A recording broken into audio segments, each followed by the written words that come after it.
Bonjour à tous. Que nous soyons joueurs ou MJ, dans un JDR, nous avons tous dû, à un moment ou à un autre, faire face à la gestion du temps. Que ce soit dans une enquête où tout se résout en moins de 24 heures en jeu, ou à l'inverse un voyage où on condense 1 mois et demi en 10 minutes, la temporalité c'est quelque chose de compliqué, à la fois indispensable pour agrémenter vos parties et en même temps source de cassage de rythme, si c'est mal géré. Voici quelques astuces qui m'ont dépanné plusieurs fois en partie et qui, je l'espère, vous aideront. Premièrement, préparer une table de rencontre. Ça peut paraître absurde de le rappeler, mais préparer une table de rencontre permet d'agrémenter facilement et rapidement un voyage dans une partie.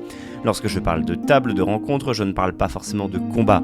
Rien n'interdit dans vos rencontres de caler une ruine à explorer, un PNJ qui demande de l'aide sur un chemin, ou même un bivouac d'autres aventuriers qui partageront peut-être leurs anecdotes, ou même quelques tips utiles sur leur destination ou leur voyage. Bref, le voyage c'est l'occasion aux personnages de se créer des moments de vie ensemble, d'apprendre à se connaître et de partager leur background au coin du feu. Si vous voulez faire durer un chapitre dans le temps comme une enquête par exemple, il y a aussi d'autres petites astuces très utiles. Vous pouvez distiller les informations sur plusieurs jours en jeu ou permettre à vos joueurs d'avoir des moments de réflexion qui prendront peut-être quelques minutes mais qui se traduiront par plusieurs heures de brainstorming dans leur partie. Mettez en place des éléments qui ne font pas forcément avancer le scénario mais qui permettent de décrypter les enjeux et les intrigues des PNJ impliqués dans l'histoire en cours, comme un journal intime par exemple. Attention tout de même avec l'allongement artificiel d'une scène ou d'un acte. Encore une fois, une partie bien gérée est avant tout une partie bien rythmée. J'espère que ces quelques conseils t'auront été utiles.